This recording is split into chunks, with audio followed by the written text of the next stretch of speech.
Ja, dober dan, gospod Farjan. Danes pa bili priča tukaj razpravi v vaši kazenski zadevi. Res je. Kaj vas obtožujejo?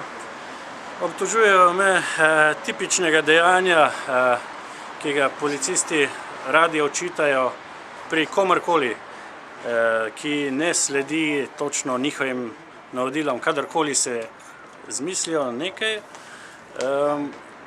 In recimo večkrat pride do takih konfliktnih situacij, kjer človek misli, da ima ene pravice in jih, recimo, sploh pa pravno vešča oseba tudi uveljavlja. In na drugi strani so policisti, ki so izrazito ukleščeni v sistem in oni imajo miselnost, da karkoli si oni izmislijo, to je zakon.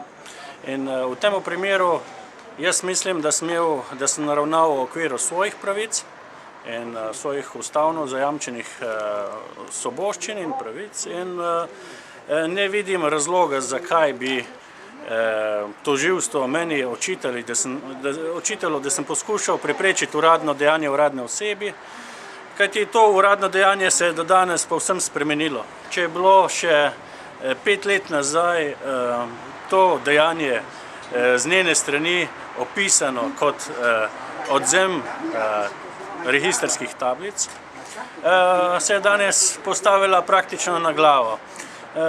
Upoštevala je v bistvu argument upoštevanja zakona. Zakon pravi, da sme registrske tablice odvzeti le lastnik vozila ali pa AMZS na stroške lastnika. Ne eno, ne drugo ni bilo v tem primeru. Vse, kar je bilo nekako ustno zatrjevano, ni nobenih listin v teh primerih, ni niti varnostne kamere, ki je posnela vso dogajanje in je imela pregled nad dogajanjem, ni slikovnih posnetkov, ni izvida iz zdravniške z urgence v Idriji. Poškodovani policist, ki v resnici naslednji dan ima izvid brez poškodb, je tisti dan celo nadaljeval v službi, cel dan. To se pravi, za njega je to vse bilo nekaj normalnega. Ampak kdo je posegal vmes do drugega dne, jaz rečem, ko je bil z napotnico poslan v zdravstveni dom v Novo Gorico, samo po rentgen, kjer je pokazal, da ni preprečljivih svežih poškodb. Jaz menim, da je to v ozadju politika in da sem tudi sodišču razložil, da sem dobil dopis bivšega župana Bojana Severja, komandirju. Dobar dan, gospod tožilka, vi sodelujete v montiranem procesu? Halo, imate daljeno izjavo za ljudi?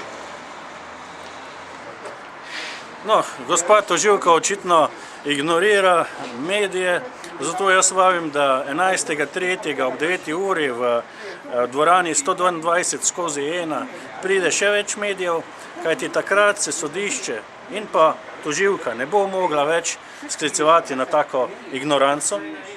Ignoranca je to do naših davkoplačevalskih žepov, kajti tako kot se je izkazalo v primeru neupravičenega pripora, meni pripada visoka odškodnina za neupravičen preganjanje, neupravičen pripor, neupravičeno preganjanje in tudi to gonjo. To je politična zloraba pravosodja. Tele ljudje v sodstvu niso sicer popolna bitja, jaz razumem, niso popolna bitja, so ljudje z napakami, so ljudje z nagnjenjem, ki verjamejo vsaki izpovedbi pooblaščene uradne osebe, vsaki. Torej, če imaš ti zgodovino, da govoriš resnico, nihče tega ni izpodbil. Če imaš ti videoposnetek, ki zatrjuje nekaj, kar se je resnično zgodilo.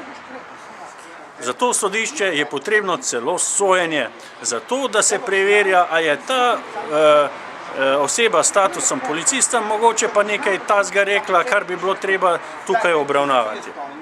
Poglejte, če kaže zdravniški list, da poškodb ni, potem, če ni, slikovnega gradiva, da je nekaj bilo, potem jaz ne razumem, kdo v tej Sloveniji ima tako moč, da bo rekel, da nekaj je pa bilo. To je lahko samo politika. In tista politika, ki se skriva za temi vrati. In jih bomo počasi razkrili, katera je ta politika. In to so močni ljudje, močni z visoko družbeno močjo, ki pa se skrivajo. Tako so tudi izginjajo neki posnetki, ono, treto. Recimo na policijski postaji 24 ur snemajo okolico policijske postaje. To se je dogajalo ob policijski postaji. Zakaj ni teh videoposnetkov? Kdo je posegal vmes? Jaz spominjam na vse javnost na primer Magajne. V njegovem primeru je bilo zelo podobno. Vsi ti dokazi, tako imenovani, izginjajo. Nenadoma so in jih ni. 5 let trdijo nekaj, 5 let živijo v navidezne realnosti in potem po 5 letih vse izgine. Danes, poglejte, po 5 letih sodnik se spomni, mogoče bi bilo pa dobro imeti te posnetke, pa tožilka, a obstajajo te posnetke? Madonca. A smo v resni pravni državi? Če govorite o očitkih kaznivih dejanj, poglejte si vsaj kakšno serijo iz ZDA, forenziki, kaj delajo.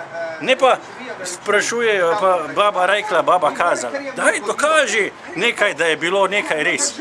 Ne pa samo trditi. Kajti trditi je lahko.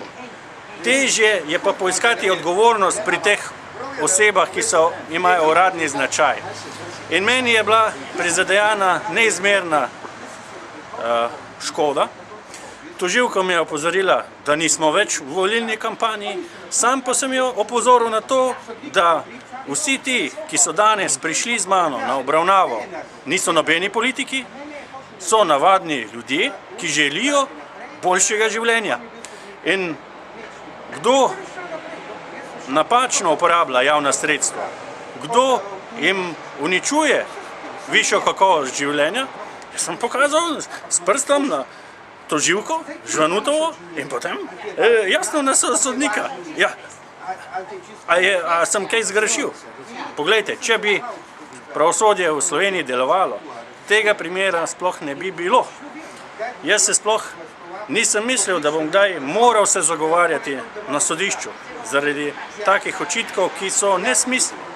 Recimo, nesmiselno je, da tožilstvo še po 5 letih očita, da ne bi bil oškodovani enkrat na eni strani, drugič na drugi strani vozila. Kako je to možno, da si istočasno na dveh koncih hkrati? To niti v znanstveni fantastiki ni možno. Ali da ne gremo do drugih detajlov, ko se je izkazalo, da policisti so opremljeni z navadnimi gležnarji. To pomeni, da če bi kdo povozil tak gležnjar, bi ostala sled in bi tudi nastala poškodba. Zdaj pa, kdo v zdravstvenem domu Nova Gorica pregleda policista? Jaz bi pričakoval, da je to travmatolog. V resnici ga je pregledal urolog. Jaz ne vem, ima gospod oškodovanje težave s sečili ali pa kaj drugega mu je pripovedoval. Kajti take izpovedbe, da ne ve, a je bolečina ali ni, na kakšnem mestu je, ni, hkrati pa normalno opravlja svoje delovne obveznosti. Mislim, da smo vsi bili že v šoli, vemo, kako to gre, ko nekaj si želiš, samo tako nekoga švrtnikti, ampak da iz tega nastane cel proces, sem jaz povedal sodniku, jaz bom dvignil celotno Slovenijo v temu primeru, zato, da se preneha šikaniranja policistov nad ljudmi. Jaz sem žrtev policijskega nasilja, dokazano, in se bo sodnik tudi o tem še dodatno pozanimal, ker tudi tega ne ve. Hkrati pa se moram jaz zagovarjati kot žrtev na sodišču, da sem jaz nek nasilnež. Proti komu? Proti komu? Ali se je komu kakšna praskica pojavila? Nikomur. In hvala Bogu, da je temu tako. Jaz ne želim nikomur nič slabo, jaz želim zmeri, da samo dobro, sem znan po temu, da sem aktivist, da govorim resnico, da se zavzemam za šibkejše in da razkrivam, kdo je za kakšnimi tančicami se skriva in zakaj. Tako da jaz vse vabim še enkrat, 11.3.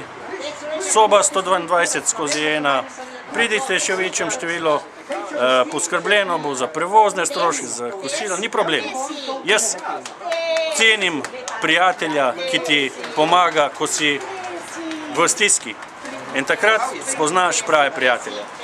Bodimo eno. Hvala lepa. Hvala. Olej, olej.